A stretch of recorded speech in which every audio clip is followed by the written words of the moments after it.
우리 잠깐 같이 기도드리겠습니다.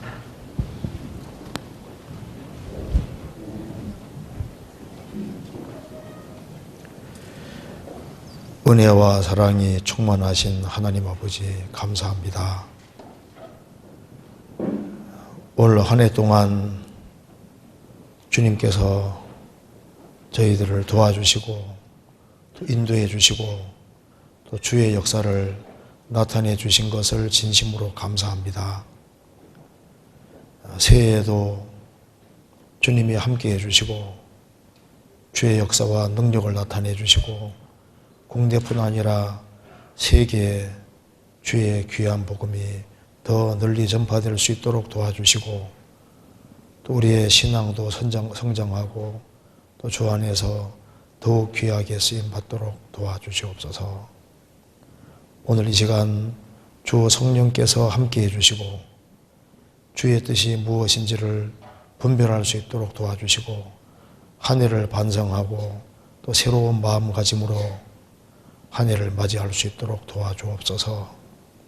그리고 오늘 저녁부터 있을 동기의 소리내 가운데도 주님 함께 해주시고 구원받은 모든 식구들 이 동기의 소리내를 통해서 새로운 각오를 가지고 한 해를 임할 수 있도록 도와주옵소서. 오늘 모든 시종 주 성령께서 두루 역사해 주시고 도와주시옵소서.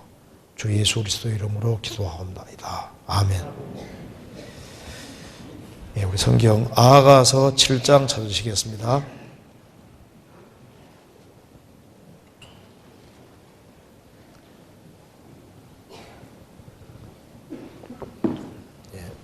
아가서 7장입니다.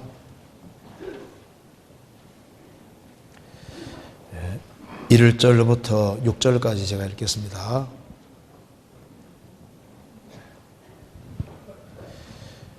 귀한 자에 따라 신을 신은 내 발이 어찌 그리 아름다운가. 내 넓적다리는 둥글어서 공교한 장색에 만든 구슬 깨미 같구나. 배꼽은 섞은 포도주를 가득히 부은 둥근 장 같고 허리는 백합화로 두른 밀단 같구나. 도유방은 암사슴의 쌍태 새끼 같고 목은 상아 망대 같구나. 눈은 해수본 바드라빛 문 곁에 목 같고 코는 다메섹을 향한 레바논 망대 같구나. 머리는 갈멜산 같고 드리운 머리털은 자줏빛이 있으니 왕이 그 머리카락에 메였구나. 사랑아, 내가 어찌 그리 아름다운지 어찌 그리 화창한지 쾌락하게 하는구나. 네, 거기까지입니다. 캘거리 잘 다녀왔습니다. 캐나다 캘거리에 일주일 동안 다녀왔는데요.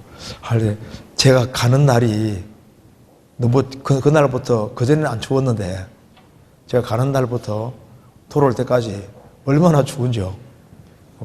영하 막 30몇 도 막 내려가니까 춥긴 추웠습니다. 그래서 감기 걸려가지고 오지 말아야 되는데 그래서 좀 좋아진 것 같습니다. 예. 그래서 캘거리 가서 식구들하고 같이 교제하고 들어왔는데 아마 캘거리 교회가 아마 캐나다 지역에서 복음이 아주 활발하게 전해지는 아주 중요한 교회가 되리라고 생각을 합니다. 같이 관심 기울여 주시고 기도해 주셔서 감사합니다.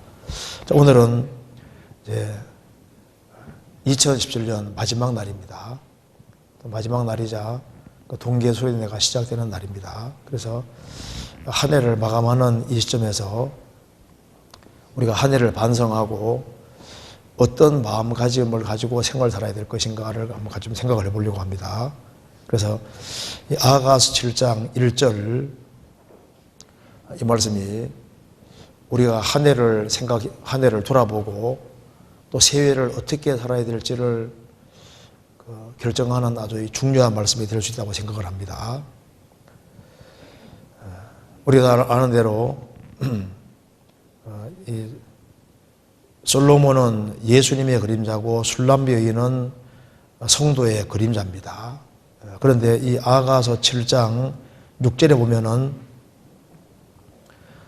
사랑아 내가 어찌 그리 아름다운지 어찌 그리 화창한지 쾌락하게 하는구나. 여기 보면은 이제 그 앞에는 그전에는 내 사랑아 내 사랑아 내 사랑아 그렇게 나오다가 이제 7장에 가서는 내라는 말이 빠져 있습니다. 사랑아 이렇게 바뀌어 있습니다. 그 요한일서 4장에 하나님은 사랑이 많다고 되어 있지 않고 하나님은 사랑이시라고 했잖아요. 이렇게 사랑아 내 사랑이라고 말하다가 사랑아 이렇게 말했을 때는 주님을 상당히 많이 닮은 것을 가리키는 겁니다. 그러니까 예수님은 사랑의 화신입니다. 하나님은 사랑이신데 사랑이신 분이 세상에 오신 분이 바로 예수님이잖아요. 그래서 예수님은 사랑 자체가 되는데 이제 이 술람 여인은 이제 솔로몬과 같이 사는 가운데 솔로몬 닮아가는 것처럼 이 술람 여인은 솔로몬 닮은 것처럼 이 성도가 신앙생활하는 가운데 주님을 상당히 많이 닮은 겁니다. 신앙이 엄청난 발전을 이룩한 거예요. 그래서 사랑아 내가 어찌 그리 아름다운지 어찌 그리 화창한지 쾌락하게 하는구나.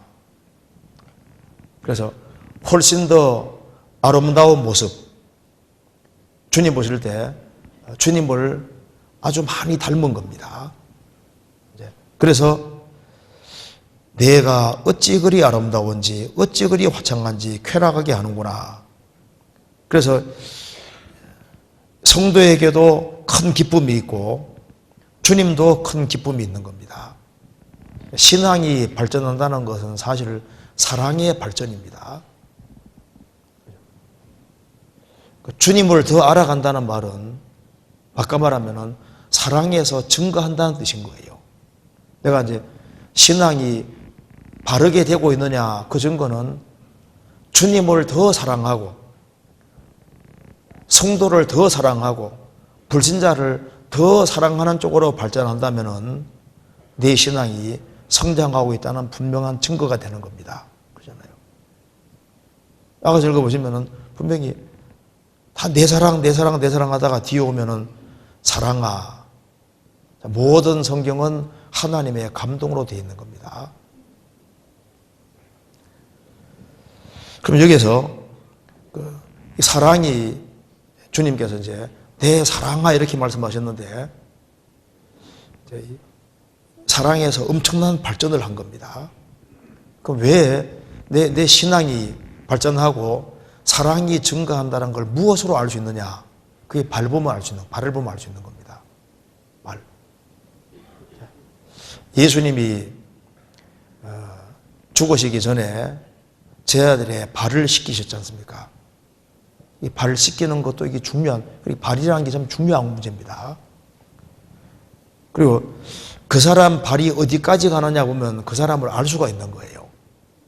발은 단순한 발이 아니라 그 사람 인생 전체가 표현되는 겁니다. 발로 표현이 되는 겁니다. 그래서 왜 여기에 술람 여인을 가리켜서 내 사랑아 이렇게 말을 했을까요? 이 발이 보통 발이 아닌 겁니다. 우리가 한 해를 반성해 봤을 때 내 발이 주로 어디를 다녔을까? 내 발이 다닌 곳이 어디일까? 내가 어두운 데를 헤매고 다녔는지 빛 가운데 다녔는지 주로 다닌 곳이 정말 주님이 원하시는 쪽으로 다녔는지 그걸 깊이 생각할 필요가 있습니다. 복 있는 사람은 악인의 꾀를 좇지 아니하며 죄인의 길에 서지 아니하며 오만한 자의 자리에 앉지 아니하고 그 말씀대로 생각이 그 다음에 발로 나오게 되는 거잖아요. 그러니까 복 있는 사람은 악인의 꾀를 좇지 아니하며 죄인의 길에 서지 아니하고 그러니까 길로 갈 때는 이게 벌써 꾀가 생각이 글로 가 있는 거예요. 더 발전하면 오만한 자리에 앉는다고 되어 있습니다. 그래서 우리가 오늘 이 말씀을 통해서 내 발이 주로 어디로 갔을까, 다녔을까? 그리고 주님이 원하시는 발이 어떤 발일까? 그리고 이 발이 주님 원하시는 발로 활발하게 움직이기 위해서는 그냥 무슨 결심만 한다고 될 문제가 아니지 않습니까? 그렇잖아요. 어떻게 하면은 우리의 발이 새해에 좀 더 활발하게 움직여줄까? 이런 걸 좀 말씀을 드려보도록 하겠습니다. 근데 말씀이 조금 길어질 수 있는데 최대한 좀 짧게 말씀을 드려보도록 하겠습니다. 7장 1절을 보시겠습니다. 귀한 자에 따라 신을 신은 내 발이 어찌 그리 아름다운가. 그냥 발이 아름답다고 하지 않고 신을 신은 내 발이 어찌 그리 아름다운가. 신을 신은 발을 칭찬하고 있습니다. 신발을 신지 않는 부족이 꽤 있습니다. 아프리카에는 신발 안 신고 다니는 사람이 아직도 많습니다. 그래서 여기 제가 한번 찾아보니까요, 아우라니, 아마존의 원주민 아우라니族은 애우게 드십시오. 우아 오라니, 우아 오라 니네들. 우아 오라니 부족은 신발을 안 신고 다닙니다. 세상에 신발을 안 신고 다니는 사람들이 많잖아요. 그런데 주님 보실 때 지금 세상에 보세요. 지금 우리 시대에 문명이 최고로 발달한 시대인데 가장 많은 종류의 신발을 신어보는 시대잖아요. 그렇죠? 과거에는 신발이 별로 안 많았습니다. 그런데 이제 많은 신발들을 신고 다니는데 신발 종류가 또 너무 많아요. 그렇지만은 주님 보실 때는 구원 안 받은 모든 사람들은 맨발로 다니든지 거짓된 신발을 신고 있는 거예요. 성경 레위기 11장 찾아보시겠습니다.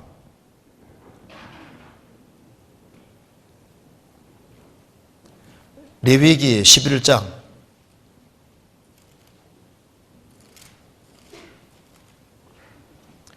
27절.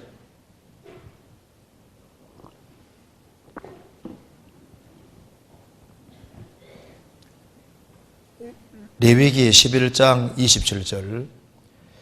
네 발로 다니는 모든 짐승 중 발바닥으로 다니는 것은 다 네게 부정하니 그 죽음을 만지는 자는 저녁까지 부정할 것이며. 레위기 11장에 하나님께서 먹을 것과 먹지 않을 것을 구별하셨는데 먹을 것은 정한 것이고 먹지 못할 것은 부정하다고 하셨습니다. 그런데 이 레위기 11장 45절에 나와 있는 말씀이 베드로 전서 1장에 재인용이 되고 있습니다. 내가 거룩하니 너희도 거룩할지니라 라고 말씀하실 때 이 구절을 인용한 겁니다. 그러니까 거룩이 뭔지 알려면은 레위기 11장 읽어보라 그 말인 겁니다. 그래서 거룩의 시작을 얘기할 때 짐승 중에서는 쪽발이 되고 새김질을 하는 것은 너희가 먹되, 그 말은 정하다, 거룩하다. 그러니까 거룩의 시작은 소처럼 쪽발이 되고 대새김질 하는 것은 정하다. 그럼 어떻게 하는 것이 거룩한 거냐? 여기 바로 시편 1편입니다. 복 있는 사람은 악인의 꾀를 좇지 아니하며 죄인의 길에 서지 아니하며 오만한 자의 자리에 앉지 아니하고 그것이 쪽발 갈라진 거지 않습니까?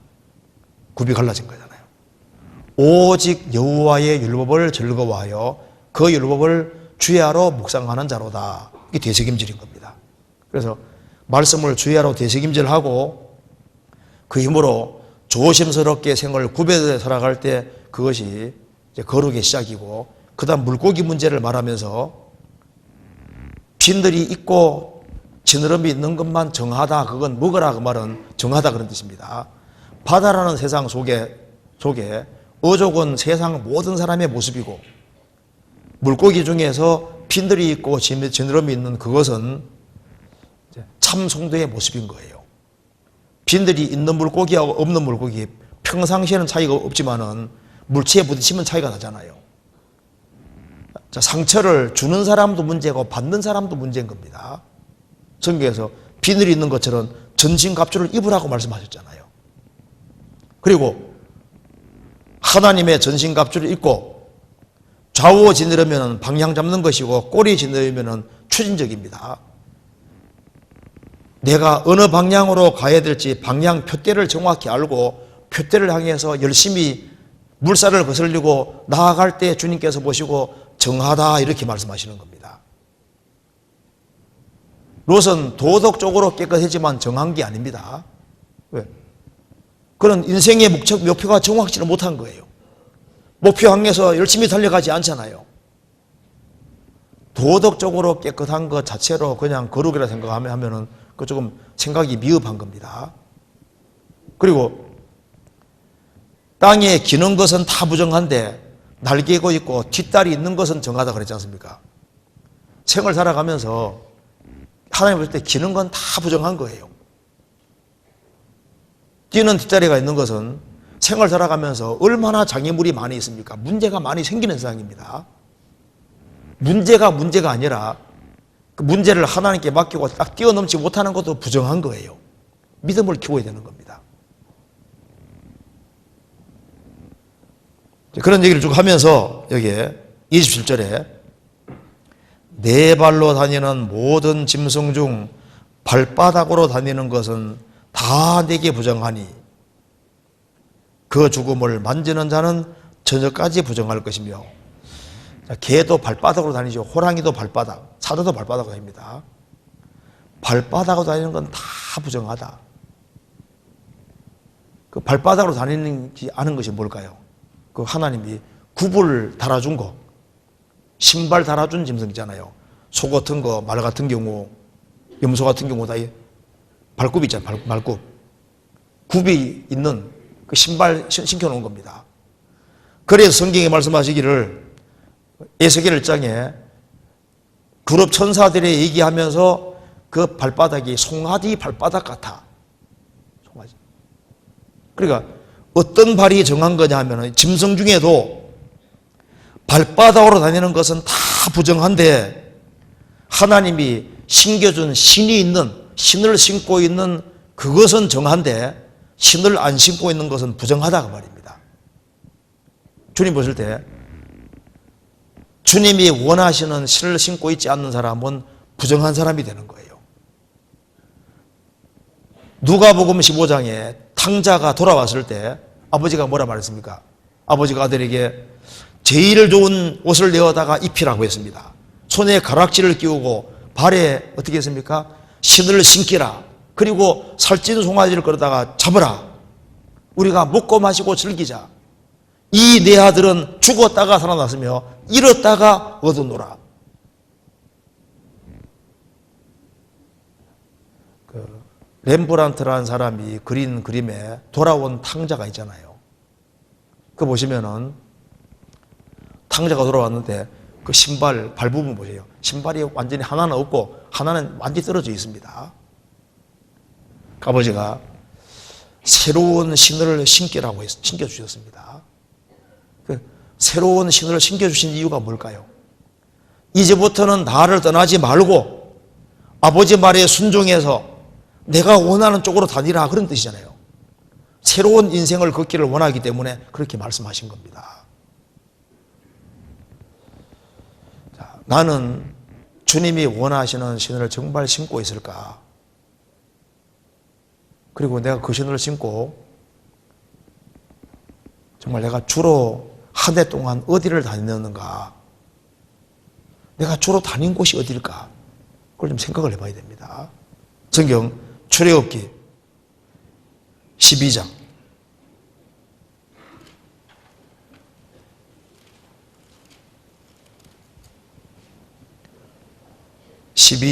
11절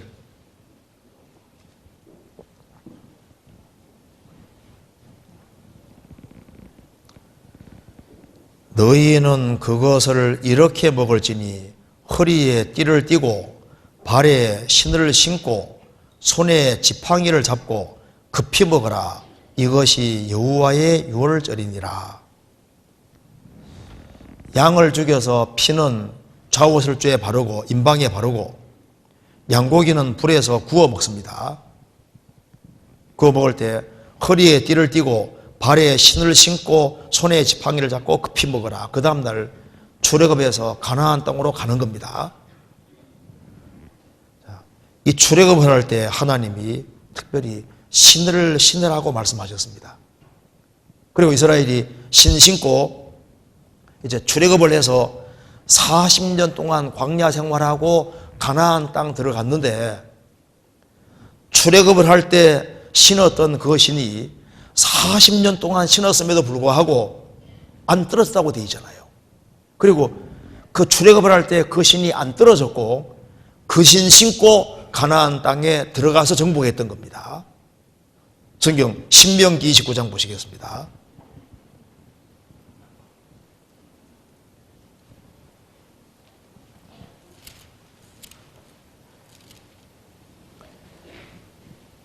신명기 29장 5절입니다.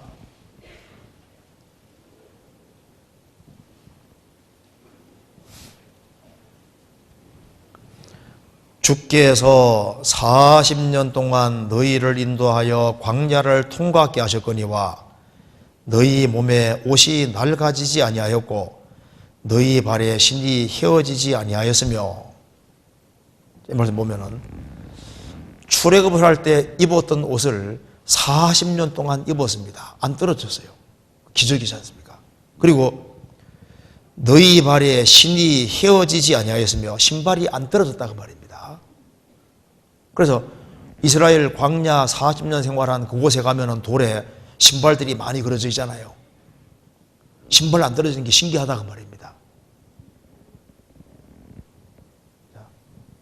그래서 신을 신은 발이 어찌 그리 아름다운고, 주님이 어떤 신을 신은 발을 아름답게 생각하실까요? 양의 피를 경험하고 양고기를 불에 구워 먹고 주님이 신으라는 신을 신고 그 다음에 출애굽을 해서 40년 광야를 통과하고 그 가나안 땅으로 행진하는 그 발은 주님 볼 때 정말 아름답고 귀한 발인 겁니다. 우리 세상에 나와서 주님이 신겨준 신을 신고 천국까지 들어가는 그것이 주님 볼 때 정말 귀한 겁니다. 그리고 그 출애굽한 신을 신고 가나안 땅을 정복했던 겁니다. 성경 찾아봅시다. 신명기 11장 24절.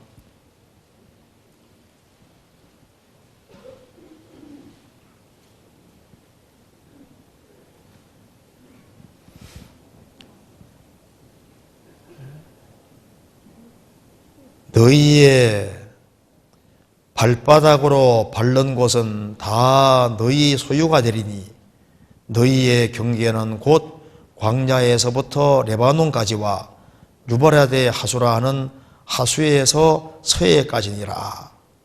이 말씀 보면은 너희 발바닥으로 밟는 곳은 다 너희가 소유가 될 것이다. 너희들이 가나안 땅 들어가서 출애굽을 할 때 신은 그 신을 신고 그 신을 신은 그 발바닥으로 밟는 곳은 내가 다 너희에게 줄 것이다. 출애굽기 여기에 여호수아 1장 봅시다.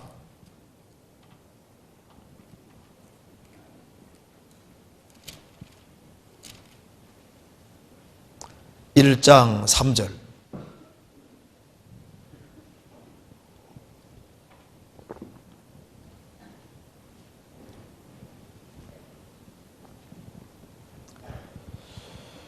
내가 모세에게 말한 바와 같이 무릇 너희 발바닥으로 밟는 것을 다 너희에게 주었노니, 다 너희에게 주었다고 했습니다. 발바닥으로 밟는 것은 다 네 것이라는 게 얼마나 좋은 얘기입니까? 그 가나안 땅, 그 넓은 땅에 발로 밟으면 다 내 것이 되는 거예요. 톨스토이가 쓴 글에 보면은 바흠이라는 어떤 농부가 있었습니다. 근데 촌장하고 계약을 맺기를 1000루블을 내면은 1000루블이 우리나라 돈으로 그렇게 많이 안 됩니다. 1000루블이면은 한 3만 원 내지 5만 원밖에 안 됩니다. 그런데 1,000루블을 딱 내고 촌장이 말했습니다. 그러니까 그러면 이제 1,000루블을 내내면은 당신이 표시한 땅은 다 당신 것이 된다고 약속해 준 겁니다. 그 바함이라는 농부는 얼마나 좋았겠어요. 발로 밟으면서 표시한 땅은 다 당신 것입니다 하니까 러시아 땅이 얼마나 넓은데요. 좋아가지고 이제 아침 최대한 일찍 일어났습니다. 그리고 이제 표시해 가면서 막 가는데 막 땅이 막 너무 좋으니까 이것도 욕심이 생기니까 막 계속해서 이렇게 해서 땅을 이렇게 만들어 가는데 보니까 이제 해가 단 조건이 있는데 해가 넘어가기 전까지 와야만 준다고 말입니다. 그 사람이 이제 보니까 시간이 급하니까 막 빨리빨리 해가지고 이제 이렇게 해가지고 막 겨우 해가 넘어가기 직전에 탁 돌아왔습니다. 그런데 그 촌장이 보니까 와, 이 사람이 땅을 막 엄청 크게 차지한 거예요. 지금 당신이 뭘 대단하다고. 그런데 너무 막 힘을 쏟아가지고 피를 토하고 그 자리에서 결국은 죽게 됐습니다. 그래가지고 그 사람 무덤으로 딱 땅을 파서 2m 정도 땅을 파서 탁 묻었다고 말입니다. 사람에게는 얼만큼의 땅이 필요한가라는 책입니다. 자, 그런데 그건 세상 얘기고 아마 성경 배경으로 한 것 같아요. 이제 구원받은 사람이 주 안에서 신앙생활을 할 때 발을 밟는 모든 것 자체가 이게 다 네 기업이 된다. 이게 진짜 사실인 거예요. 그런데 그 발에는 기업이 약속되어 있는데 우리가 얼마나 많은 상을 잃었겠냐 그 말입니다. 우리가 발을 좀 더 조심했다면은 우리 발이 가야 될 곳에 더 자주 갔다면은 우리도 큰 축복을 받았을 것이고 우리 주변 사람도 더 큰 축복을 받았을 겁니다. 성경 에베소서 6장 보시겠습니다.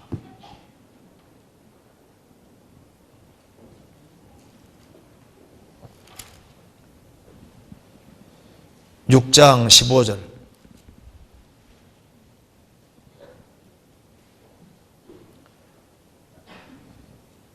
평안의 복음에 예비한 것으로 신을 신고. 복음은 평안의 복음입니다. 평안의 복음에 예비한 것으로, 이 말은 항상 복음 전할 준비를 하고 하는 걸 말하는 겁니다.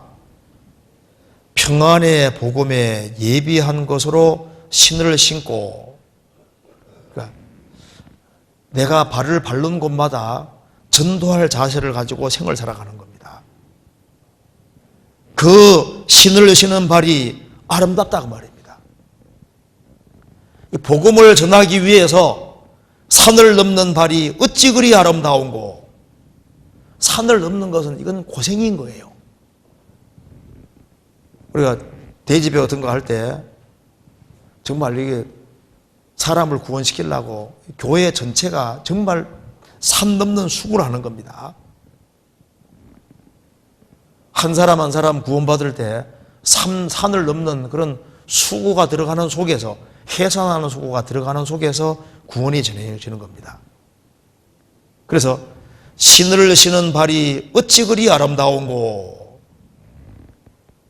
구원받지 아니한 사람들은 신발을 벗고 있거나 다른 신을 신고 이제 마귀가 무슨 신발을 신겨줬는지 얼마나 악으로 빨리 달려가는지 몰라요. 과거보다 아주 훨씬 빠르게 달려갑니다. 전 세계는 세속의 길로 막 급히 빠져들어갑니다.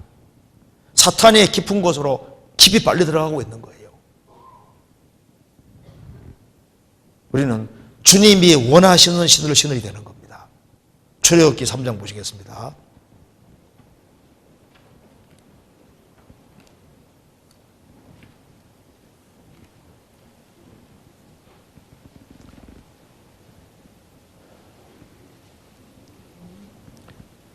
(3장) 1절입니다.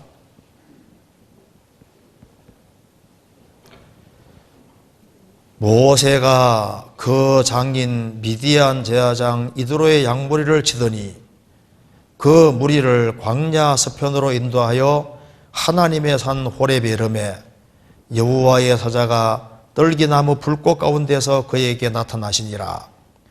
그가 보니 떨기나무에 불이 붙어서나 사라지지 아니하는지라. 이에 가로되 내가 돌이켜 가서 이 큰 광경을 보리라. 떨기나무가 어찌하여 타지 아니하였는고 하는 동시에 여호와께서 그가 보려고 돌이켜오는 것을 보신지라.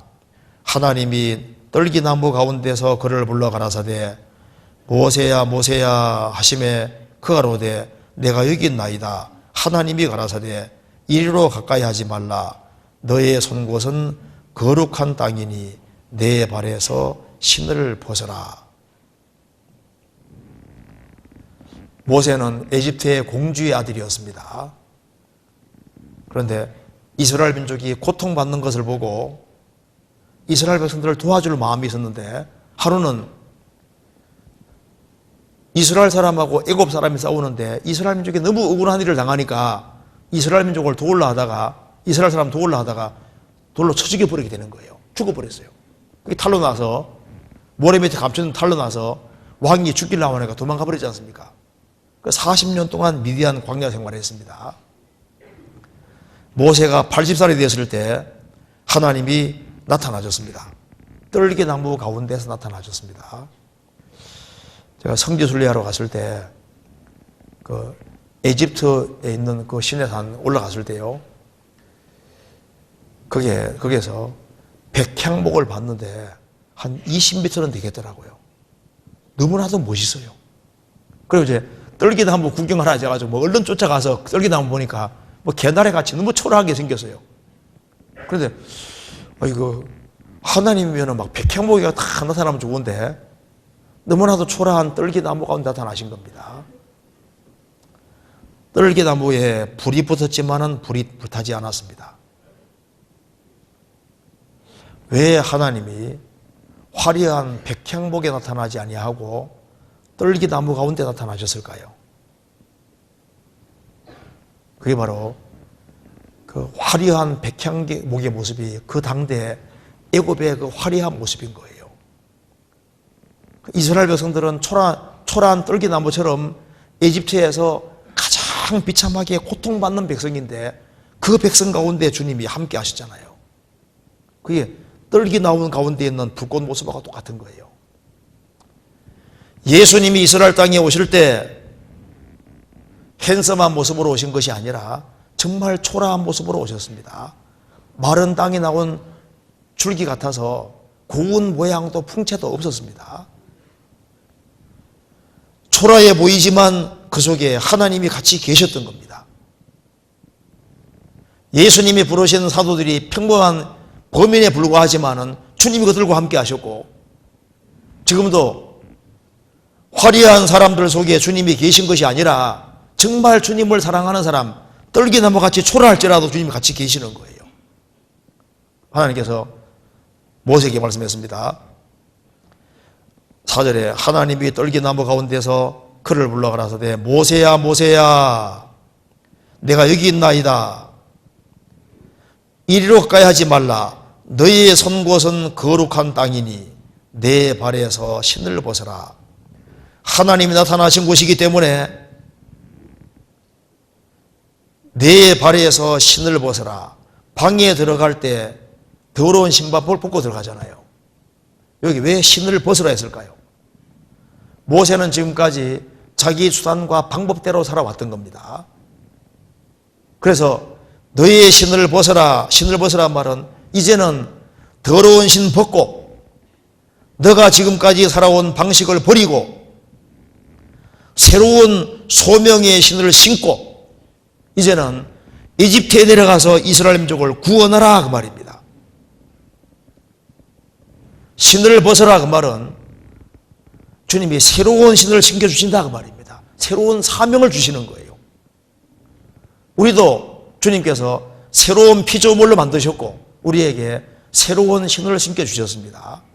그래서 우리는 세상 사람들이 가는 방향하고 다른 방향으로 가는 거예요. 주님이 원하시는 방향으로 가야 된다 그 말입니다. 우리가 한 해를 돌이켜봤을 때 우리의 신앙의 발이 하나님 말씀 가운데 얼만큼 들어갔을까요? 교회 생활은 한다고 하지만은 주님 몸 된 교회 안에 내 발이 얼만큼 깊이 들어왔을까요? 내 발이 전도하는 데 있어서 어디까지 움직였을까요? 주님이 원하시는 발로 내가 갔을까? 그걸 우리가 생각을 해봐야 됩니다. 그리고 새해에는 우리를 주님 살게 해주시는 이유는 목적이 있습니다. 우리에게 신을 신겨주셨는데 주님의 신을 신겨준 신을 신고 주님이 원하시는 곳으로 가야 됩니다. 그러다가 주님 만나야 되는 거지 않습니까? 그런데 그 마음은 좋잖아요. 이제 누구든지 이제 주님 뜻대로 살아야지, 전도해야지, 신앙생활 열심히 해야지. 그 마음은 좋은데 그렇게 쉽게 되는 게 아니잖아요. 그래서 이렇게 말했습니다. 아가서 7장 봅시다.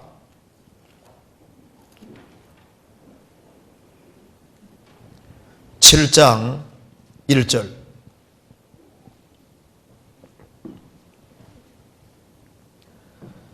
귀한 자에 따라 신을 신은 내 발이 어찌 그리 아름다운가. 내 넓적다리는 둥글어서 공교한 장색에 만든 구슬깨미 같구나. 넓적다리는 둥글어서 공교한 장색, 철이라든가 동 이런 걸 사용해서 이렇게 물건 만드는 사람이 장색입니다. 공교한 장색에 만든 구슬깨미 같구나. 이 넓적다리가 보통 넓적다리가 아닙니다. 둥글고 아주 튼튼하게 생긴 다리다 그 말입니다. 마라톤 선수들 발은요 정말 튼튼하게 생겼지 않습니까? 왜 이렇게 튼튼해졌을까요? 여기 공교한 장색에 만든 구슬깨미 같구나. 진주구슬이 어떻게 생기는 줄 아시죠? 진주구슬은 조개나 굴 속에 이물질이 들어가서 그 고통 속에서 진주구슬이 만들어지는 거예요. 여기 구슬을 꿰미니까 구슬이 한 개가 아닙니다. 그래서 이 발이 잘 가기 위해서는 넓다리가 튼튼해야 되는 거예요. 그러니까 시련을 통과하고 어려움을 잘 통과하는 사람들, 그런 사람들이 넓다리가 튼튼하니까 발이 먼 곳으로, 그리고 주님 원하시는 곳으로 잘 갈 수가 있는 겁니다. 그래서 애매한 고난 같은 것이 필요한 겁니다. 시련을 통과하는 것이 필요합니다. 그래서 크리스찬의 신앙생활에 고생하기를 싫어하고 어려움을 겪는 것을 싫어하는 사람은, 즉 자기 십자가를 지지 않는 사람은 넓다리가 튼튼해지지를 못하는 거예요. 성경 한번 찾아봅시다. 잠깐 접고 베드로 전서 2장 보시겠습니다.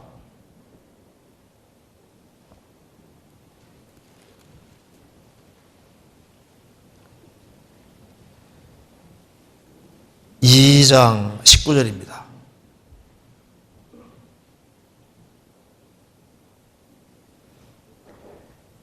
애매히 고난을 받아도, 2장 19절, 애매히 고난을 받아도 하나님을 생각함으로 슬픔을 참으면 이는 아름다우나 죄가 있어 매를 맞고 참으면 무슨 칭찬이 있으리요. 오직 선을 행함으로 고난을 받고 참으면 이는 하나님 앞에 아름다우니라. 애매한 고난을 받을지라도 하나님을 생각함으로 슬픔을 참으면 이런 아름답다. 그래서 고생과 훈련 속에서 구슬이 생기고 이 구슬깨미가 많이 생기는 사람들, 그런 사람들은 발이 아주 튼튼해지는 겁니다. 하고 싶은 것만 하는 사람은 발이 튼튼해지기 어렵습니다. 하기 싫지만은 해야 될 것이 많이 있는 거예요. 공부하기 싫지만 해야 되잖아요. 그래서 억지로라도 해야 될 것이 많이 있습니다. 그 운동선수들, 마라톤 하는 사람들 항상 하고 싶어 하는 게 아니지 않습니까? 근데 꾸준히 훈련받는 속에서 그렇게 튼튼해지고 견고한 발이 되는 겁니다. 주님 뜻이 확실하면은 그 앞에 복종시키는 가운데 신앙이 부쩍부쩍 자라는 거예요. 그렇잖아요. 바다에서 나오는 유일한 보석이 진주라고 합니다. 땅에는 진주가 많잖아요. 바다에서는 진주가 보석인데 그게 고통 속에서 나오는 겁니다. 고통 속에서. 그래서 이 넓적다리가 아주 튼튼하게 돼. 그래야만 지탱할 수 있고 그리고 잘 갈 수가 있는 거예요. 욥기 40장 봅시다.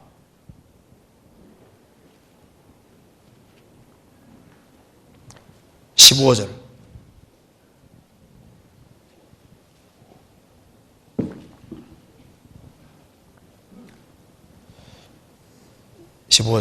이제 소같이 풀을 먹는 하마를 볼지어다. 내가 너를 지은 것 같이 그것도 지었느니라. 그 힘은 허리에 있고 그 세력은 배의 힘줄에 있고 그 꼬리 치는 것은 백향목이 흔들리는 것 같고 그 넓적다리 힘줄은 서로 연락되었으며 그 뼈는 놋관 같고 그 가래대는 철장 같으니 그것은 하나님의 창조물 중에 어뜸이라.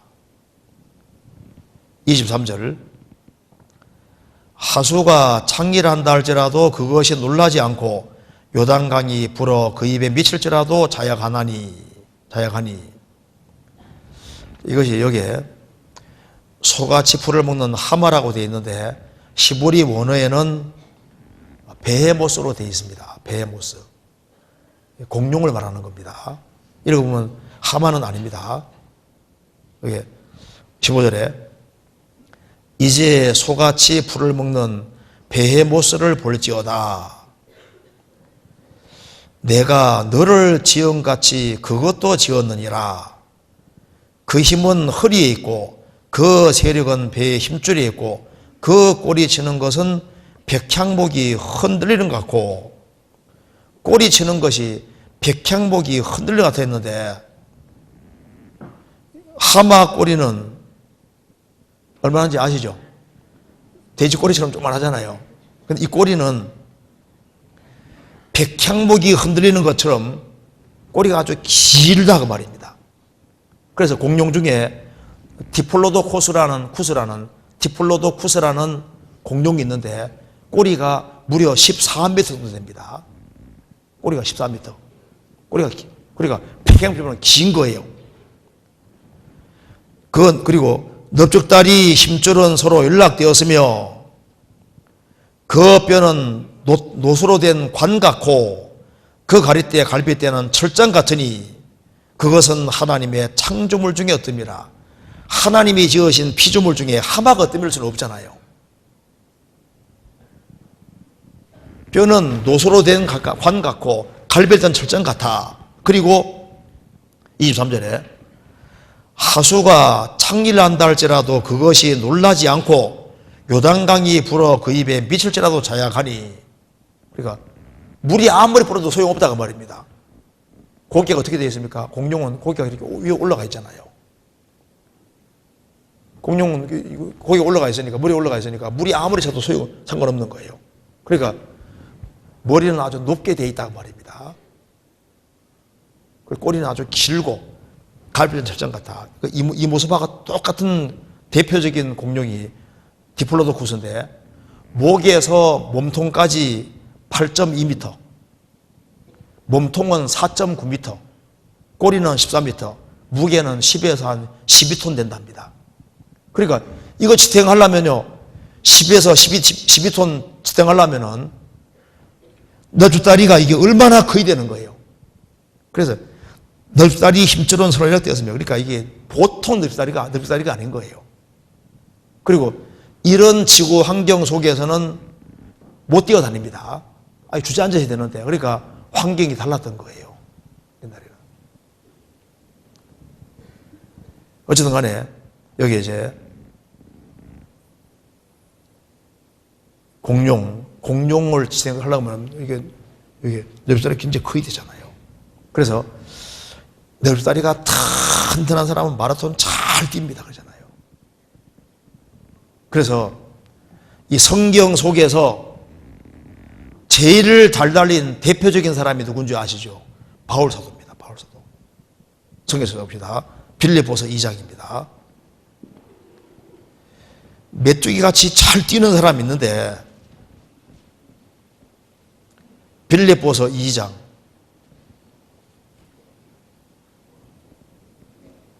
16절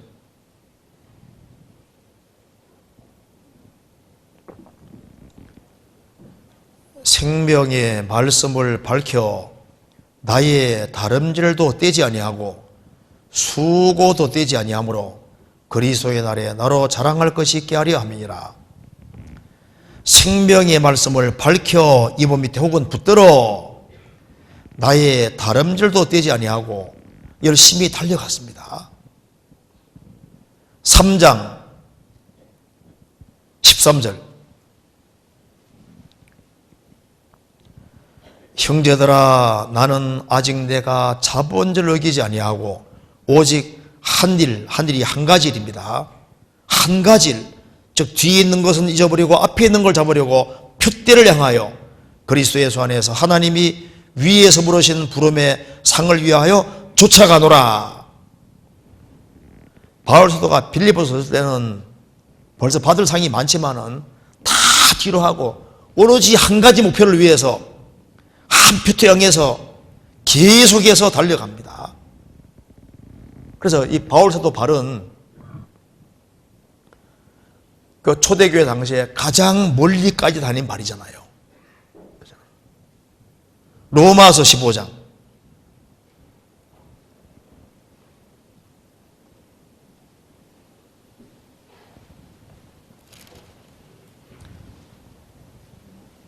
19절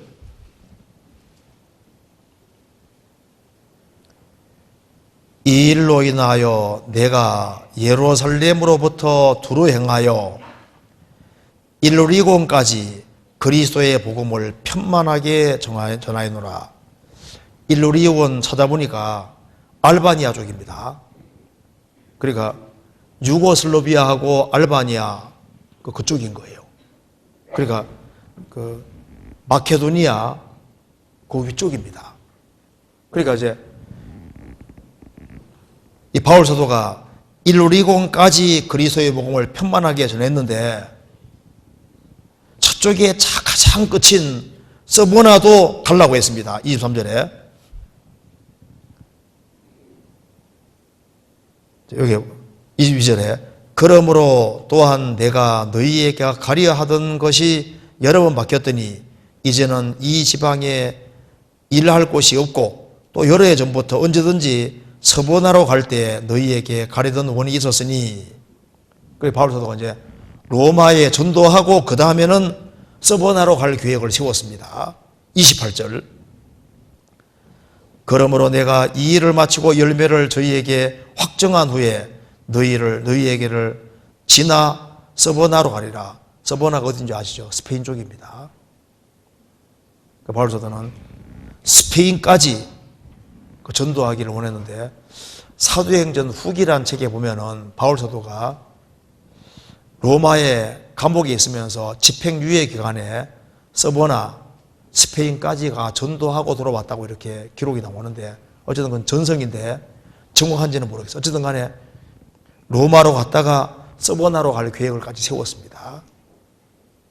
그러니까 그 발이 얼마나 튼튼한 발입니까? 요한 웨슬레는 감리교 창시자 요한 웨슬레는 세계는 나의 교구라고 했습니다. 그 발이 얼마나 튼튼한지 말 타고 다니면서 전도를 많이 했는데 지구 10바퀴 정도 도는 거리를 말 타고 다니며 전도했다고 합니다. 세계는 나의 교구다. 세계 어디든지 복음 원하는 곳에 가는 거예요. 우리나라에 선교사가 처음 들어온 것이 이제 개신교 선교사로는 처음 들어온 것이 그 로버트 토마스 선교사입니다. 그러다 보니까 1840년에서 태어나서 1866년에 죽었으니까 26살 나이로 죽은 거예요. 그래서 이제 중국에 전도하러 왔다가 아내가 죽고, 그리고 이제 조선이 있다는 말을 듣고 조선에 전도하러 왔던 겁니다. 그래서 결국은 제너럴 셔먼 사건 때 죽지 않습니까? 죽는데 그 전에 성경책을 대동강변에 그 사람들에게 많이 뿌린 거예요. 뿌리고 이제 성경책을 안고 나와서 성경을 주면서 자기 목을 치는 사람에게 주면서 나는 지금 죽어도 좋습니다. 단 이 성경만은 당신도 읽어보시고 조선 사람에게도 전해주시오 하고 죽은 겁니다. 그런데 토마 선교사가 죽고 난 이후에 16년 정도 지나서 쇄국 전쟁이 끝나고 그다음에 이제 모패 선교사, 마포 3절 선교사입니다. 이기풍이라는 사람이 마포 3절 그 사람 돌을 던져서 턱을 깨버리잖아요. 그래서 모패 사무엘이라는데 그 사람 이게 사진 보시면요, 이게 턱이 찍힌 자국이 있어요. 근데 그 이기풍 깡패가 모패 선교사 턱을 이렇게 날려서 찍었지만은 그래도 그 사람 고발하지 않았습니다. 그래도 나중에 이기풍 깡패가 이제 나중에 목사가 되고 제주도 쪽으로 전도 엄청나게 많이 했지 않습니까? 그래서 여기에 이제 그 모패 선교사 그리고 이제 아펠랜드 들어오고 선교사가 많이 들어왔는데, 그런데 이 토마 선교사 목을 자른 사람이지 않습니까?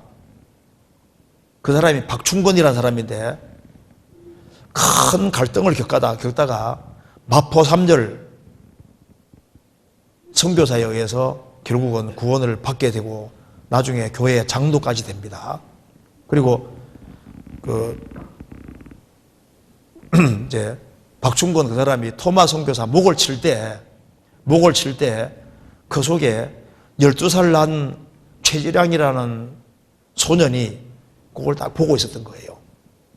그래서 책을 뿌렸기 때문에 그 책 중에 3권을 주워와서 그 지역을 통치하는 박영식이라는 사람에게 줬는데, 박영식은 그 성경 한 권을 받아서 한 장 하나씩 뜯어서 집에 벽지로 만들었잖아요.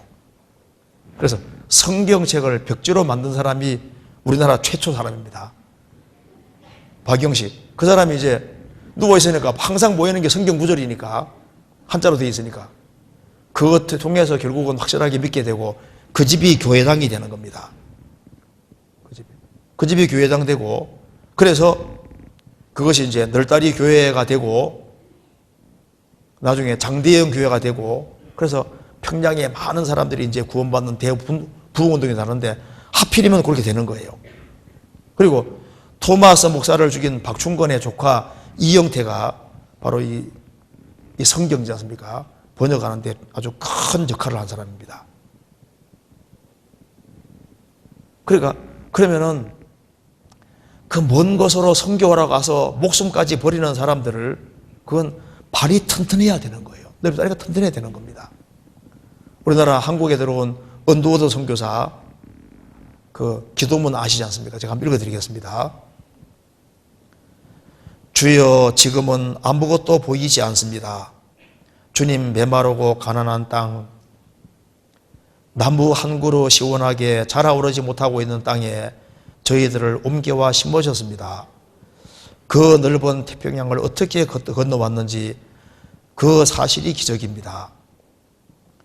주님께서 붙잡아 뚝 떨어뜨려 놓으신 듯한 이곳에 지금은 아무것도 보이지 않습니다. 보이는 것은 고집스럽게 얼룩진 어둠뿐입니다. 어둠과 가난한 인습에 묵혀있는 조선 사람뿐입니다. 그러나 주님, 순종하겠습니다. 겸손하게 순종할 때 주께서 일을 하시고 그 하시는 일들을 우리들의 영적인 눈이 볼 수 있는 날이 있을 줄 믿나이다. 지금은 우리가 황무지 위에 맨손으로 서 있는 것 같사오나 지금은 우리가 서양 귀신 양귀자라고 손가락질 받고 있사오나 저희들이 우리 영혼과 하나인 것을 깨닫고 하늘나라의 한 백성 한 자님을 알고 지금은 예배드릴 예배당도 없고 학교도 없고 그저 경계에 의심과 멸시와 천대함이 가득한 곳이지만은 이곳이 머지않아 은총의 땅에 되리라 믿습니다. 주여 오직 제 믿음을 붙잡아 주셔서 그리고 눈물로 기뻐할 날이 있음을 믿나이다. 그런데 이 기도대로 됐잖아요. 한국에 얼마나 많이 복음이 전해졌고 그 먼 나라에서 한국에 와서 복음의 씨를 뿌린 겁니다. 그래서 이 한국에도 많은 선교사들이 와서 복음을 전했고 그래서 시티스터드 참 그 사람 정말 대단한 사람이에요. 그 전기 한번 있으면 읽어보면 정말 좋습니다. 이 시티스터드가 케임브리지 대학에서 아주 탁월한 그리키 선수기도 하고 그리고 정말 잘 나가는 부자 아들입니다. 그런데 그 아버지 그 부친 에드워드 스터드가 그 굉장히 철저하게 신앙교육을 시켰었습니다. 그런데 무디 설교를 듣고 이 사람 인생이 확 바뀐 거예요. 하나님의 아들이 나를 위해 죽은 것이 정말 확실하다면은 내 인생 아까울 것이 어디 있냐. 그래서 이제 그 당시에 그리키 최고 잘하는 사람인데 케임브리지 11인 팀의 최고 주장이었습니다. 그런데 선교사로 자원을 한 거예요. 그걸 따라서 6명의 그리키 선수들이 같이 선교 자원해서 그래서 영국의 허든 텔러가 이제 중국 전도하고 있으니까 그 전도하러 가서 도우면서 10년 동안 이제 선교사 사역을 도왔습니다. 이 사람이 이제 성경에 이제 그리고 이제 전도를 많이 했는데요. 나중에 이제 어느 간판을 보게 됐는데 새겨진 글에 식인종들이 선교사를 원한다. 그렇게 보면서 아프리카로 가야 되겠다 해서 콩고 지방에 갔잖아요. 그래서 아프리카 사람들에게 선교하면서 정말 고생을 많이 했습니다. 그래서 그 사람이 이제 그 인생 말년에 이제 선교 단체를 만들었는데 하트 오브 아메리카 미션이라고 HAM 그것이 나중에 외국 선교부가 되고 외국 선교부에서 파송된 사람이 기석을 났습니다. 그래서 복음이 이렇게 오게 됐지 않습니까? 그러니까 시티스터드 그런 사람의 발을 보면 이 발이 보통 발이 아닌 거예요. 일생을 오로지 복음을 위해서 부지런히 달려갔던 발입니다. 지금 왜 이 교회에 복음이 전해지냐 하면은 발이 부지런한 사람들이 많이 있고 그리고 넓다리가 아주 튼튼한 사람들이 많아지는 겁니다. 그런 사람이 많아질수록 국내뿐 아니라 세계 선교 활동이 활발하게 되고 구석구석에 복음이 들어가게 되고 우리 지금 해외 간 선교사들이 굉장히 많잖아요. 그렇잖아요. 그래서 복음이 그렇게 전해지고 있는 겁니다. 우리에게도 주님이 무슨 발을 원하시냐 하면은 내 가족뿐 아니라 내 친척뿐 아니라 내 이웃뿐 아니라 더 멀리 발이 활발하게 움직이기를 주님께서 원하시는 겁니다. 그런데 이 발이 정말 잘 가기 위해서는 예루살렘 든든하게 될 게 아니라 또 잘 먹어야 되는 거예요. 그 뒤에 봅시다. 여기 성경에서 봅시다. 아가서 7장 봅시다. 2절.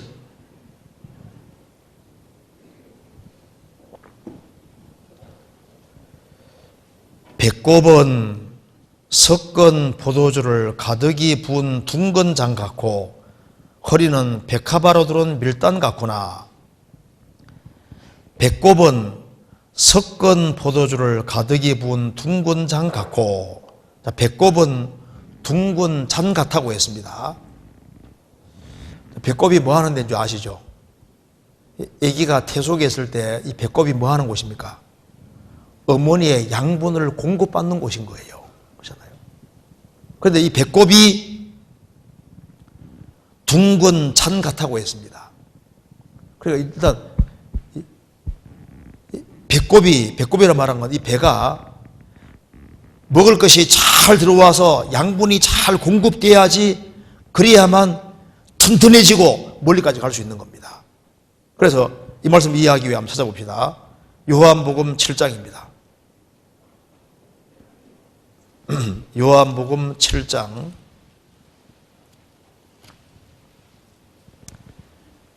27절, 37절입니다.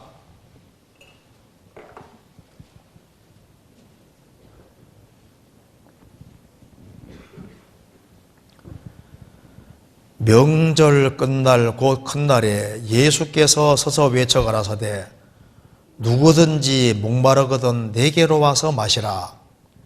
나를 믿는 자는 성경의 이름과 같이 그 배에서 생수의 강이 흘러나리라 하시니 이는 그를 믿는 자에 받을 성령을 가리켜 말씀하신 것이라. 나를 믿는 자는 그 배에서 생수의 강이 흘러나리라 하시니 이 물은 바로 성령 가르쳐 말씀하신 것이라. 그래서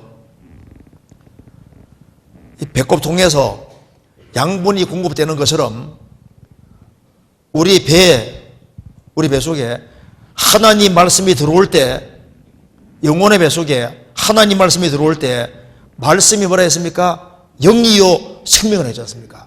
그래서 하나님의 말씀을 충분히 공급받고 말씀 가는 곳에 성령 역사하시기 때문에 그래서 충분히 잘 먹는 사람들, 그런 사람들이 힘차게 갈 수 있게 되는 겁니다.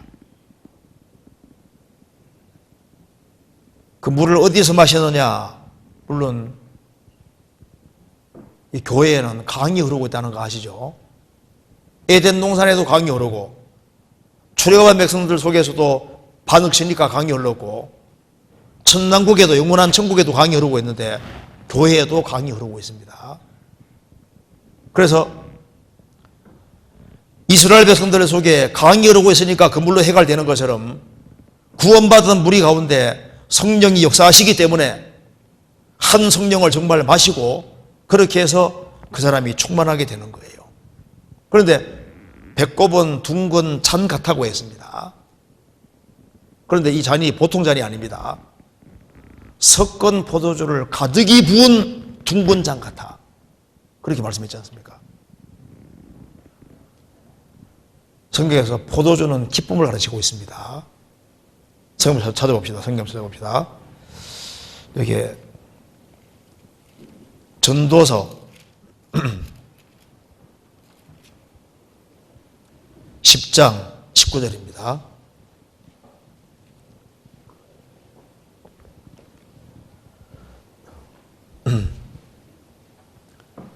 (10장 19절) 잔치는 희락을 위하여 베푸는 것이요 포도주는 생명을 기쁘게 하는 것이나 돈은 범사에 응용되느니라.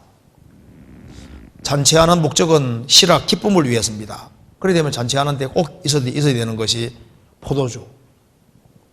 포도주는 생명을 기쁘게 하는 것이다.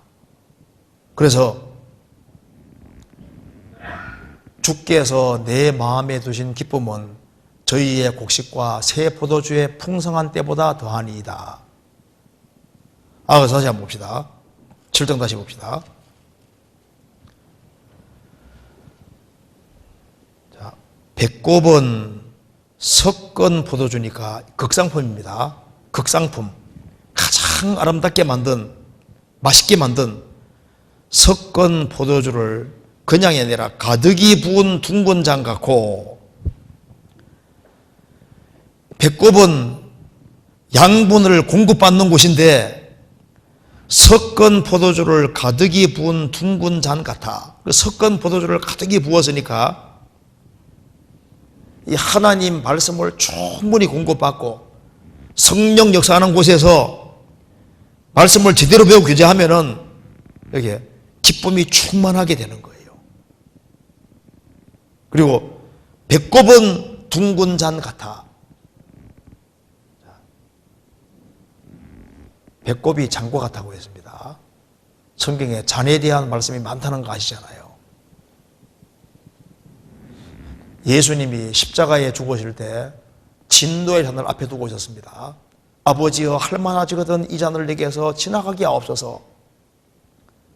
그러나 나의 원대로 마옵시고 아버지 원대로 되기를 원하나이다. 예수님이 진노의 잔을 마심으로써 우리에게 구원의 잔이 주어지게 됐고 우리는 구원의 잔을 마시게 됐던 겁니다. 성경 시편 116편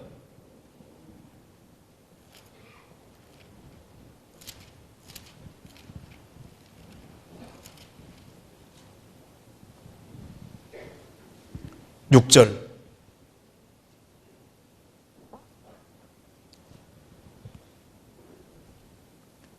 여호와께서는 어리석은 자를 보존하시나니 내가 낫게 될 때 나를 구원하시도다.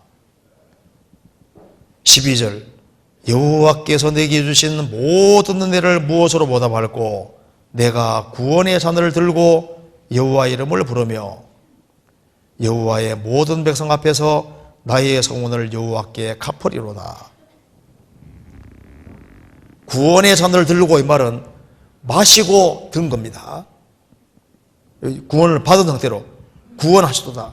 구원잔을 마셨기 때문에 구원잔 들고라고 말한 겁니다. 그리고 여호와께서 내게 주신 모든 은혜를 알게 된 거예요. 은혜를. 그래서 구원의 잔을 들고 여호와 이름 부르며 구원받은 사람은 전부 다 구원의 잔을 마셨습니다. 마시는 건 실제지 않습니까?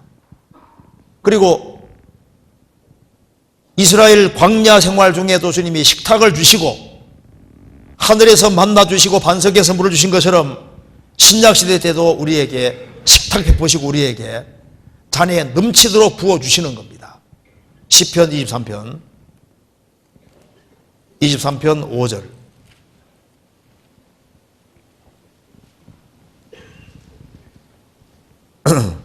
5절 내가 사망의 음침한 골짜기로 다닐지라도 해를 두려워하지 않을 것은 주께서 나와 함께 하심이라.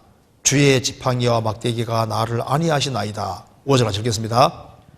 주께서 내 원수의 목전에서 내게 상을 베푸시고 기름으로 내 머리에 바르셨으니 내 잔이 넘치나이다. 주께서 내 원수의 목전에서 잔치상을 베푸시고 기름으로 내 머리에 바르셨으니 내 잔이 넘치나이다.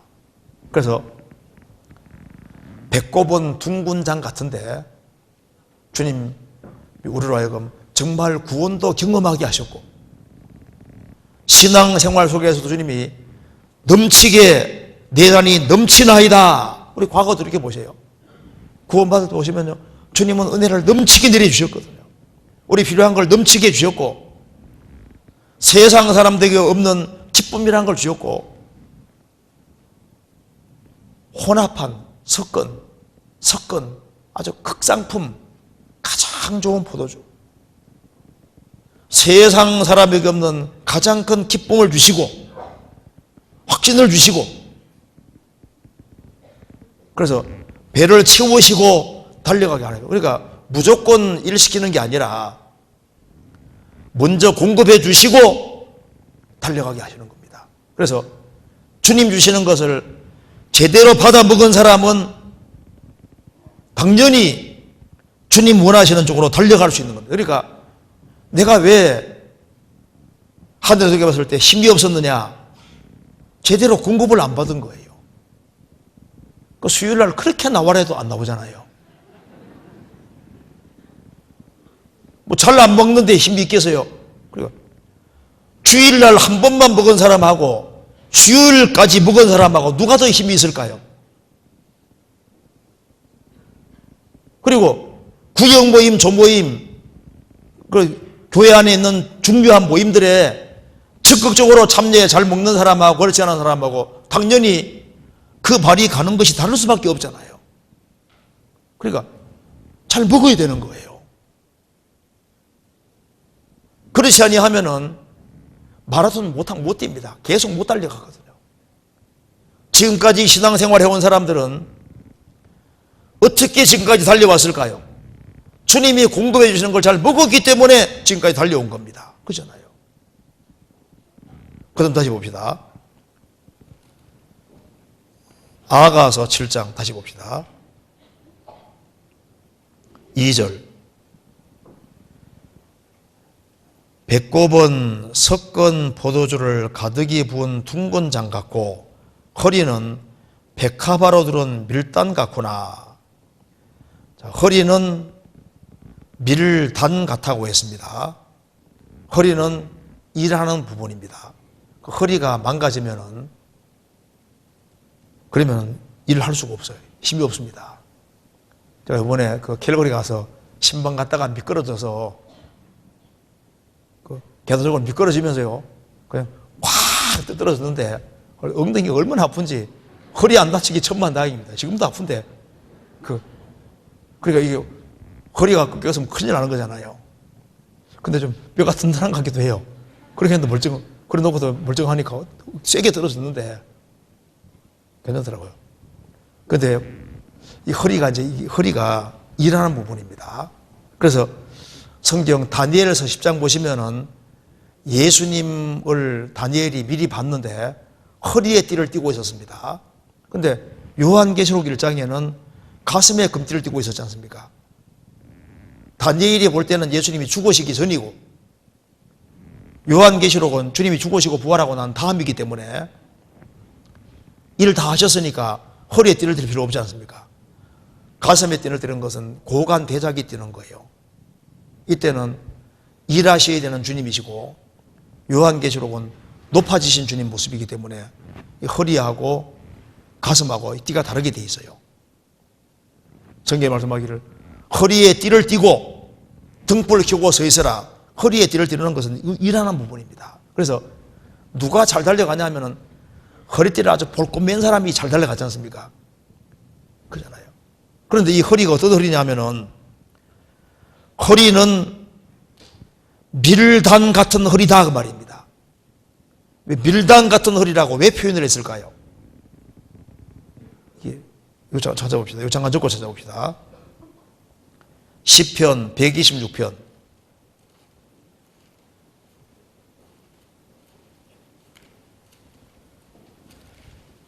126편 5절입니다.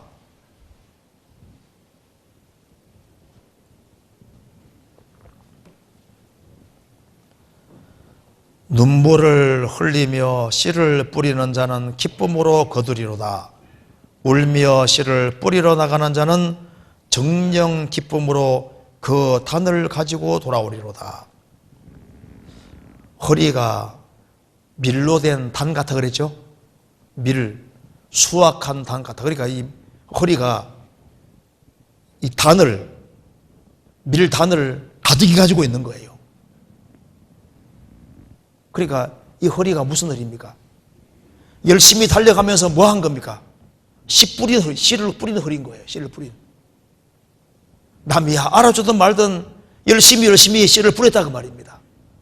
뿌려서 가을에 풍성한 수확을 거두어서 밀단같이 된 허리, 실제적으로 결과를 낳은 허리를 말한다 그 말입니다.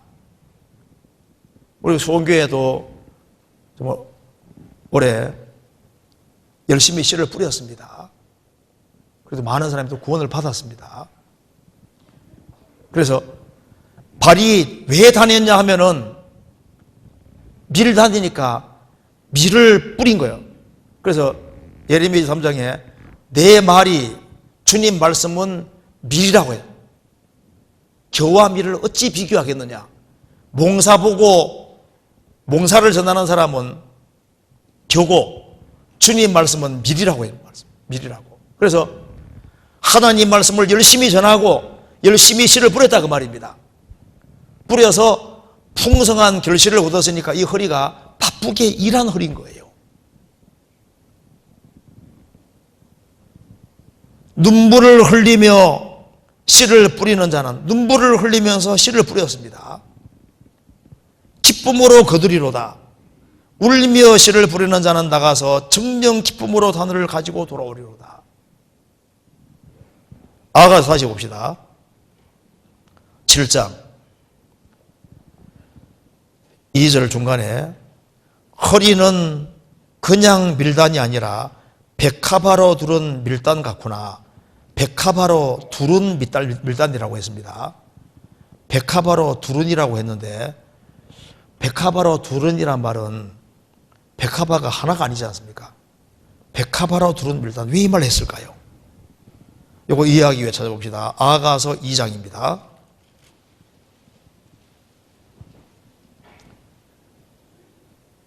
2장 1절 나는 사론에 수선하여 골짜기의 백합화로구나. 여자들 중에 내 사랑은 가시나무 가운데 백합화 같구나. 1절은 주님이 하는 말씀입니다. 나는 사론에 수선하여 골짜기의 백합화로구나. 우리가 예수님을 골짜기 백합화라고 그랬는데 예수님을 언제 우리가 잘 볼 수 있냐 하면은 힘들 때 골짜기에서 예수님 잘 보이는 거예요. 그리고 여자들 중에 내 사랑은, 구원받은 주님의 사랑은 가시나무 가운데 백합화 같구나. 구원 안 받은 사람이 가시나무라면 구원받은 사람은 백합화라고 되어 있지 않습니까? 근데 여기 보면 이제 주님도 백합화라고 되어 있고 성도들도 백합화라고 되어 있는데 백합화로 두른 밀단 같다고 했습니다. 백합화는 꽃이잖아요. 씨를 뿌리되 백합화 같이 밝은 모습으로 수고한 겁니다. 그리고 백합화로 두른 이 말대로 주님의 도우심으로, 그리고 백합화로 둘렀으니까 백합화가 하나가 아니잖아요. 성도들과 둘러싸여서 같이 협력하면서 씨를 뿌려서 밀단을 거두었다고 말입니다. 우리가 혼자 단독 힘으로, 혼자 힘으로 전도해서 많이 못 건집니다. 백합화로 두른 밀단 같구나. 성도를 백합화라고 했는데 백합화로 두른 밀단 같구나. 그러니까 형제자매들이 협력하는 가운데 같이 수고하는 가운데 씨를 뿌린 거예요. 동일한 보조로 그렇게 한 겁니다. 그리고 씨를 뿌리는데 기쁜 마음으로 했지만은 어려움이 없느냐? 어려움이 있어요. 눈물을 흘리며 씨를 뿌린다고 했잖아요. 마냥 기쁘기만 한 건 아닙니다. 그래서 우리가 씨를 뿌리는데 집안이라는 곡식이 잘 거두어지지 않을 때 마음에 눌림이 있는 게 정상이잖아요. 집안에 구원 안 받은 사람이 있는데 마음에 눌림이 없냐 그 말입니다. 바울 사도도 이 왜 이런 고사하고 날마다 내 속에 눌리는 일이 있으니 마음에 눌림이 있다고 했습니다. 있어야지 맞는 겁니다. 답답한 마음을 갖는 것이 그게 은혜입니다. 나무라 하는 것은 은혜가 아니에요. 그래서 씨를 심으니까 열심히 심어서 단을 거두었다고 말입니다. 그리고 7장 3절에 보시겠습니다. 두 유방은 암사슴의 쌍태 새끼 같고, 두 유방은 암사슴의 쌍태 새끼 같고, 유방은 사랑 가리키는 겁니다. 그러니까 주님을 향한 사랑을 가지고 있는 겁니다. 이 사랑하는 마음으로 봉사하고 사랑하는 마음이 있을 때는 발이 멀리까지 갈 수 있는 겁니다. 고린도전서 16장 찾아봅시다. 16장 14절 13절 14절 같이 읽어보겠습니다. 깨어 믿음에 굳게 서서 남자답게 강건하여라. 너희 모든 일을 사랑으로 행하라. 깨어 믿음에 굳게 서서 남자답게 강건하여라. 너희 모든 일을 사랑으로 행하라. 그래서 사랑하는 마음이 있으면은 믿음의 역사와 사랑의 수고라는 말씀대로 사랑하는 마음이 있으면은 수고를 수고로 생각하지 않는 거예요. 사랑하면은 발이 멀리 갑니다. 예수님이 요한복음 21장에서 베드로에게 말씀하셨습니다. 너 훈련 많이 받았느냐? 그런 거 묻지 않았지 않습니까? 뭐 많이 배웠냐? 그거 묻지 않았습니다. 이 사람들보다 나를 더 사랑하느냐? 주여 그러하외다. 내 어린 양을 먹이라. 내 양을 치라. 내 양을 먹이라. 사랑하니까 순교도 하고 사랑하니까 멀리까지도 가는 거예요. 아브라함이 자기 로카롯이 전쟁통에 잡혀가서 제일 북쪽까지 올라가 있는데, 당까지 가 있는데 기어코 가서 데려오잖아요. 왜? 사랑하니까. 사랑하면 멀리까지 갈 수 있는 겁니다. 그래서 주님을 사랑하는 사람은 발이 훨씬 더 자주 주님 원하는 쪽으로 가 있고 주님이 원하는 방향 쪽으로 달려가게 되고 멀리까지 가게 되는 거예요. 그래서 사랑이 중요한 겁니다. 아가서 7장 4절.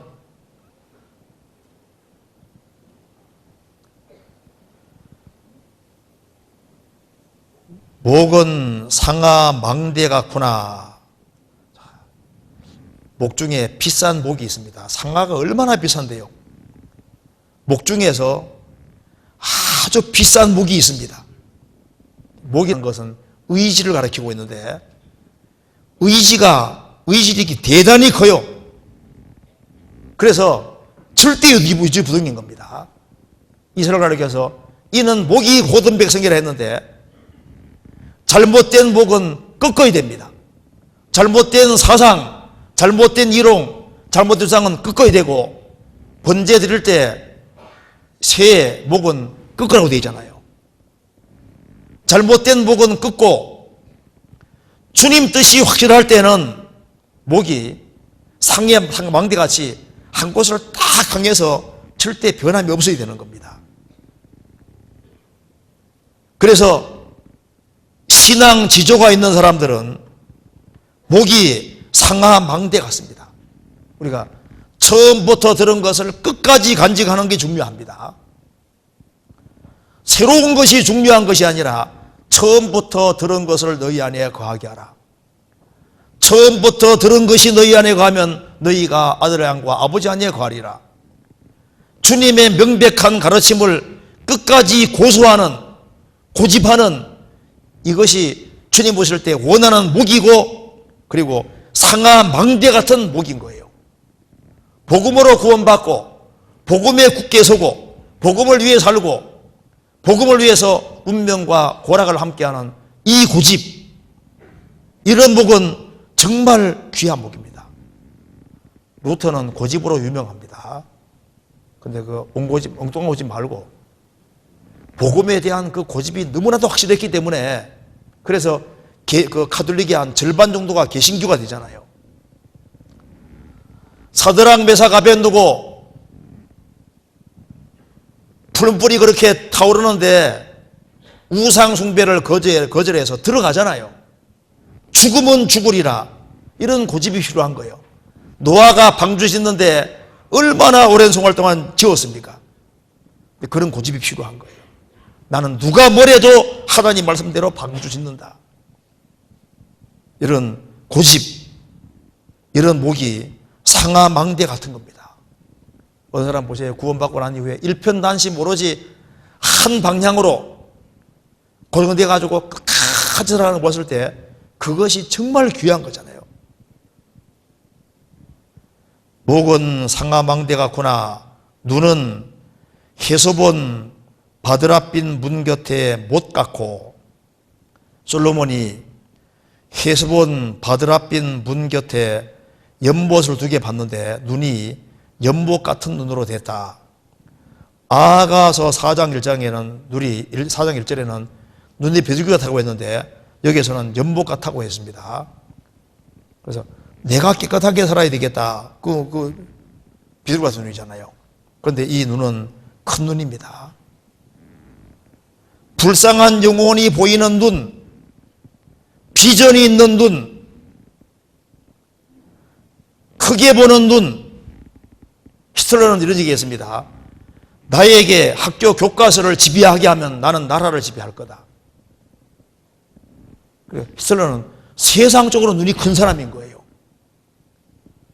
신앙 안에서 영혼의 눈이 밝아져서 비둘기 눈에서 눈이 점점 커져서 연못 같은 이렇게 큰 눈이 되어야 되는데 어느 사람 말합니다. 나는 눈이 크다 하는데 영혼에 아무 관심이 없어요. 눈이 커지면은 하나님의 계획을 봐야 됩니다. 무엇이 중요한지를 봐야 되는 거잖아요. 왜 하나님이 모세를 귀히 사용하시냐면 모세는 파라오 공주의 아들이지만은 이스라엘의 고역함을 봤습니다. 이스라엘이 고통받는 걸 봤거든요.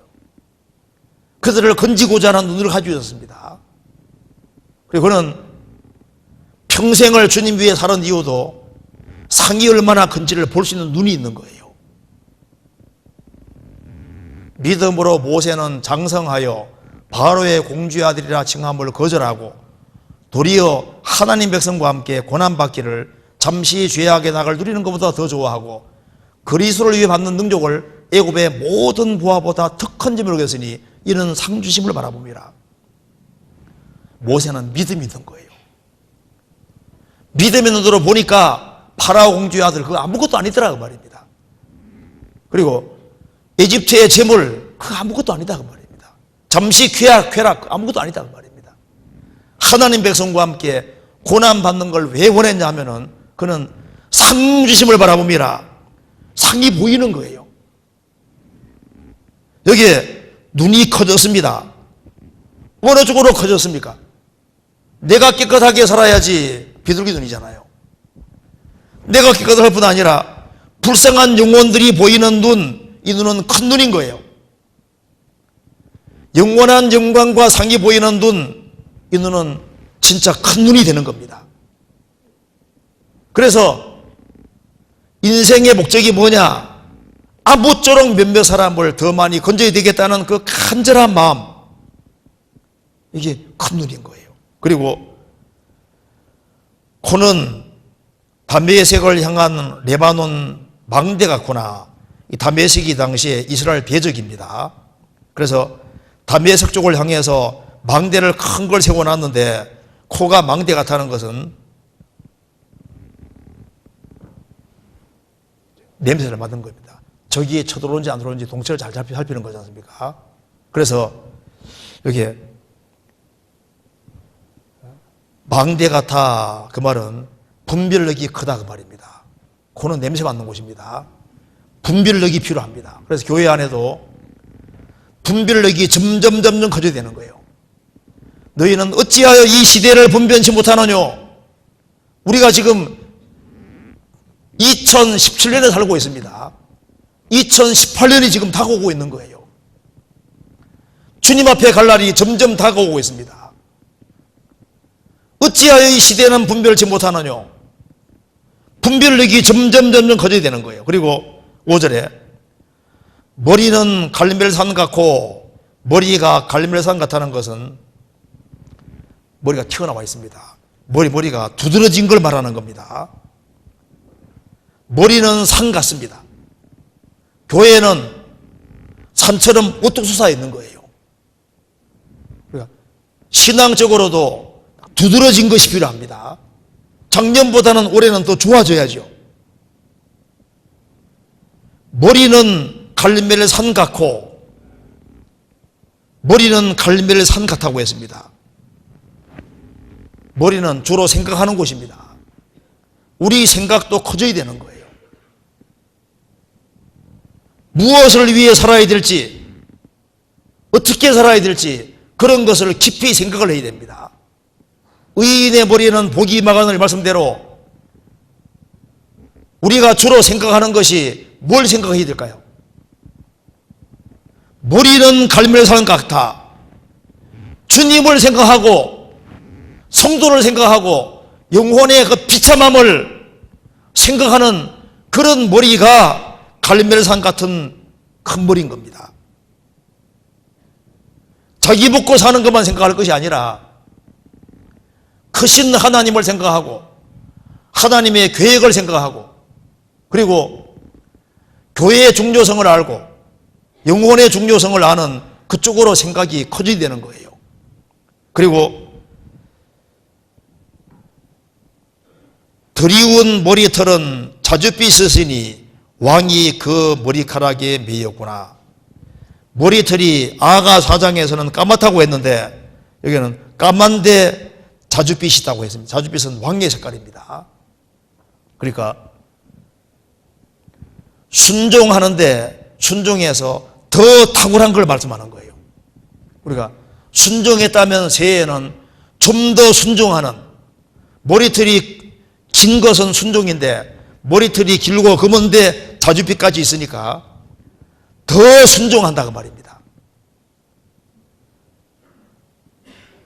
자기 위치 지키고 순종하는 사람들, 그런 사람들에게 왕이 그 머리카락에 매이었구나. 땅에서 매이면은 하늘에서 매인다고 했습니다. 하나님은 순종하는 사람에게 매이고 특별히 순종의 길을 걷는 사람에게 주님 손길이 내려오는 거예요. 왕이 그 머리카락에 매이었구나. 땅에서 매인다는 말이 뭡니까? 하늘에서 매인다. 자신을 굴복시킨 사람들, 두세 사람이 내 잃어버려 있는 곳에 그 말은 자기 머리 잘라버린 사람들.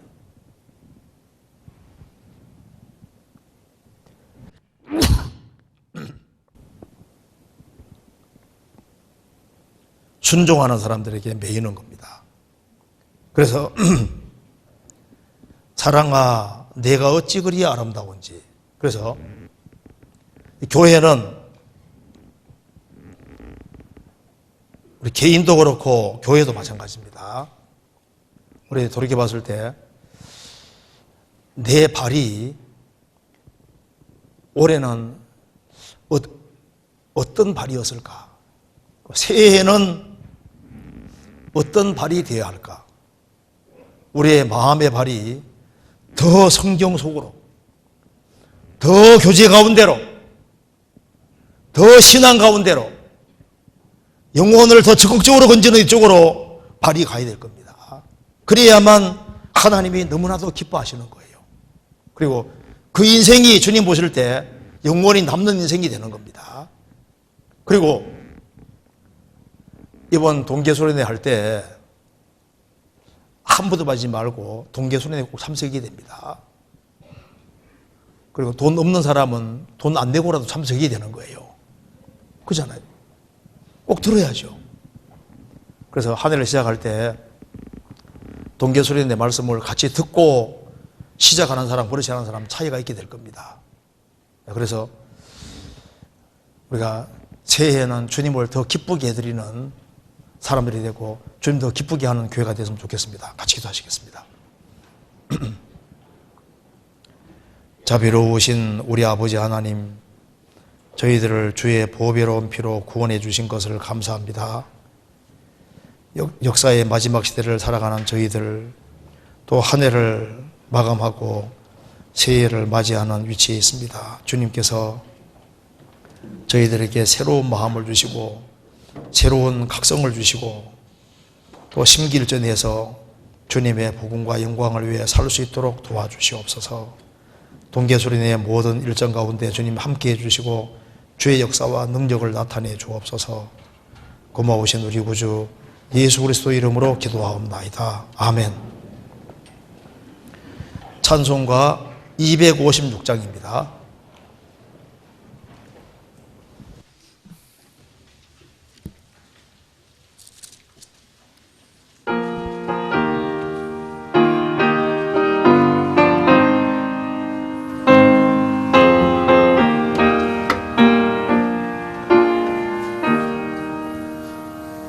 눈을 들어 하늘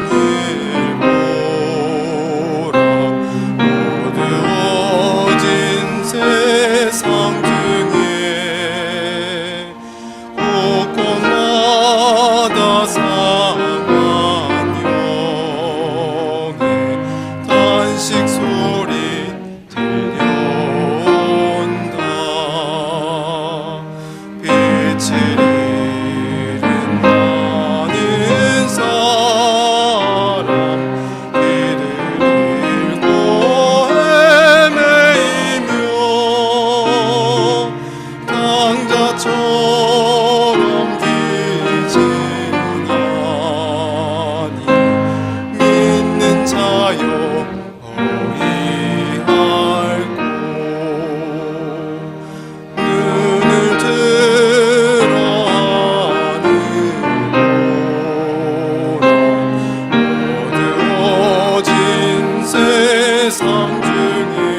지는